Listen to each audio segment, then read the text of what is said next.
Professor Bernardo Mauritinho.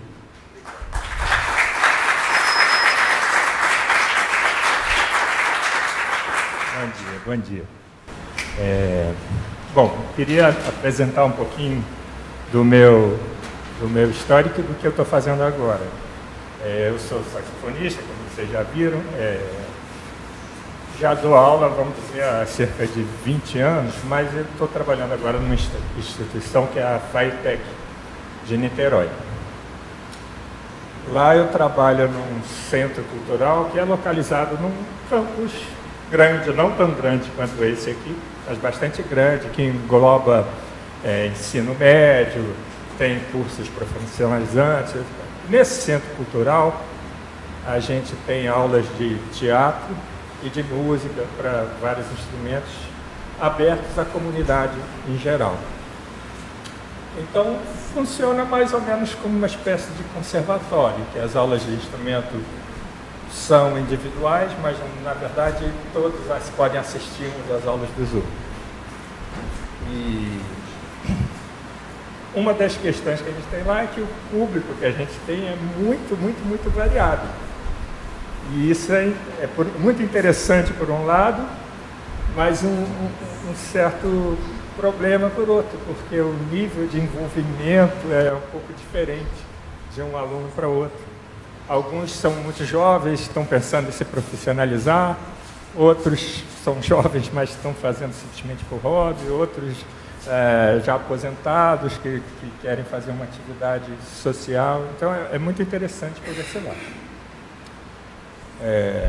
Mas o que eu queria falar mesmo é que o que é importante mesmo para mim nas aulas é que a gente pensar em como é que funciona a coisa do aprendizado musical e que mecanismos que a gente tem.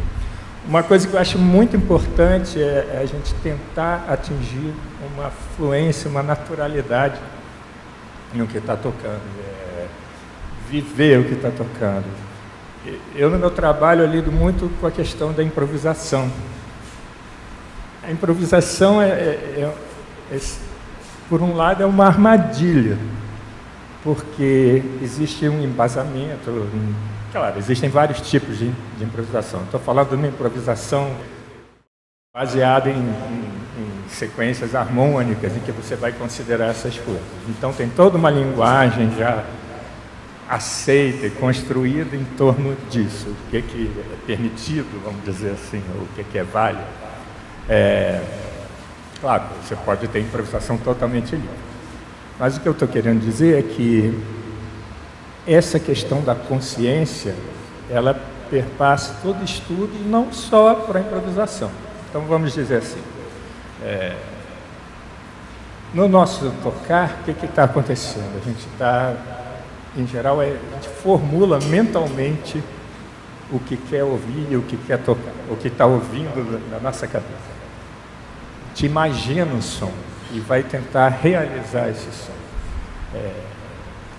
Então, os processos de aprendizado que envolvem não só o estudo do instrumento, mas o estudo de solfejo, de percepção musical, a prática, todos esses processos eles vão se cruzando e se interligando enquanto a gente está tocando de uma maneira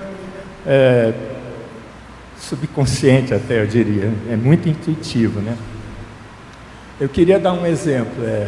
Eu tenho um aluno lá, um senhor, que é muito engraçado, que ele faz aulas de percepção na minha turma, então tem essa coisa toda de solfejo, guitarra, cantar a partir da partitura, né, coisa e tal. E ele solfeja muito bem, ele tem um ótimo ouvido, assim, percebe tudo que está acontecendo. Alguns exercícios assim, com instrumento, por algum motivo, exercícios mais extensos, assim, mas que são muito sequenciais e que tem uma lógica, que não seria difícil de decorar, por algum motivo, ele sai do trilho de vez em quando e erra as notas. Eu comecei a ficar encucado, porque eu falei, o que será que está acontecendo aqui? E pedi para ele cantar enquanto fazia o dedilhado no instrumento. Aliás, isso é um exercício ótimo. Você não precisa tocar, você canta e faz. e eu descobri que ele falava o nome das notas certas, cantava certo, mas ia para outra posição no instrumento. Então, deve estar havendo algum problema que ele não está associando ainda a mecânica do instrumento ao som e à nota que ele está pensando. Então, isso que eu estou querendo dizer, a gente, quando está tocando, sem sentir, muito naturalmente, a gente está envolvendo todos esses aspectos de música, que a gente associa o som, o nome da nota, alguma coisa gráfica, se você estiver usando partitura, por outro lado também a posição no instrumento, seu gesto, né? E tudo isso está muito associado. E é o nosso trabalho fazer essas coisas serem juntas para a gente ter naturalidade tocando. Para ser simples de tocar, você simplesmente imaginar um som e fazer. Então, eu acho que é um exercício legal você pensar em não tocar e cantar de vez em quando, simplesmente pensando na exposição. Isso envolve, então, a questão que, assim, a criatividade é importante, acho que é importante a gente estudar de várias maneiras, né? Então, tem um estudo de instrumento, assim, que é muito, um pouco árido, que é aquele estudo de técnica e coisa e tal, mas que é importante para a gente poder fluir. Tem uma outra hora que seria a hora de brincar, de experimentar, de fazer coisas. Então, por exemplo, eu vou dar um exemplo aqui com o instrumento, acho melhor. Vamos dizer que você esteja estudando, sei lá, escalas. Estuda as escalas linearmente, mas depois você pode simplesmente brincar com elas e brincar de mudar de uma para outra.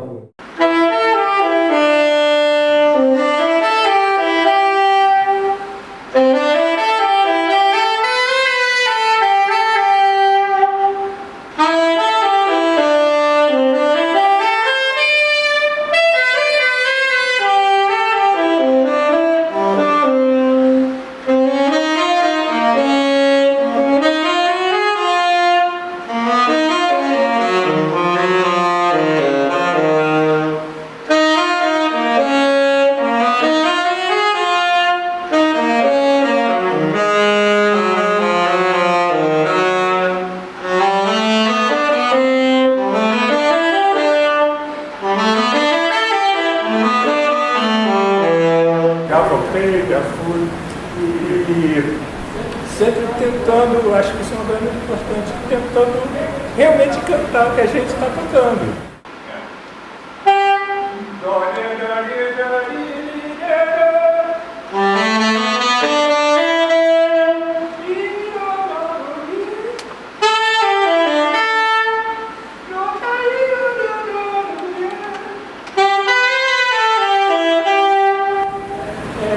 Esse tipo de coisa, tentar. Isso para mim é muito importante. E isso serve a qualquer tipo de música, tenho certeza. Isso facilita para você decorar, seja um choro, ou uma música erudita, ou para você improvisar, ou para você simplesmente escrever uma partitura. Então, para mim, isso é o mais importante, uma naturalidade, uma força, assim, essa conexão que você tem com a música, com o som. A gente tem que estudar no sentido de ser o mais capaz possível, né, musicalmente. Então, isso envolve um monte de coisa. Agora, a música é muito vasta, mas é sempre um prazer a gente ver coisas novas, né? E existem áreas de conhecimento em música muito diferentes, Você tem sempre alguma coisa em comum, mas tem algumas características diferentes. E é difícil, às vezes, migrar de uma para outra. O próprio repertório que você tem que conhecer. Às vezes, o músico erudito não conhece tão bem o repertório do choro. Se ele for parar lá numa roda de choro, vai ter uma certa dificuldade, talvez, e vice-versa. Mas essa coisa essencial de associar o som a tudo que você faz e tentar estar consciente do que está acontecendo, isso aí perpassa todos os tipos de música. Eu acho que isso é uma coisa muito importante. Então, isso envolve também esses estudos fora do instrumento, seus estudos de solfejo, de técnica, de percepção, e tentar associar, trazer isso para o instrumento. Acho que é isso sim, que eu gostaria de dizer.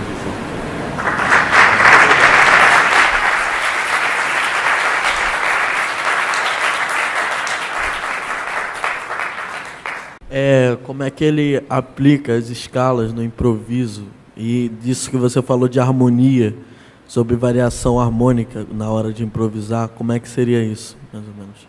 Em relação às escalas, a gente, mais ou menos com o tempo, a gente vai estudando harmonia e tal, a gente vai um pouco prevendo o efeito harmônico que as notas que a gente escolher vão ter sobre aquele acorde.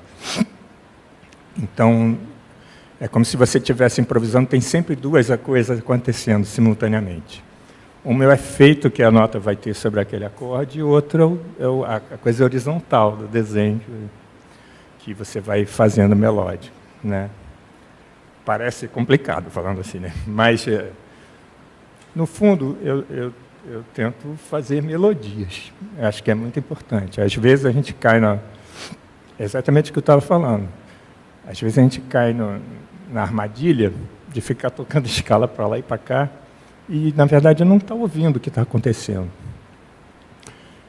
Eu acho que a gente, em música em geral, a gente parte do simples e depois vai ganhando preparo para fazer coisas mais complicadas. Também, por outro lado, claro, as escalas você pode estudar com uma série infindável de desenhos em cima dela.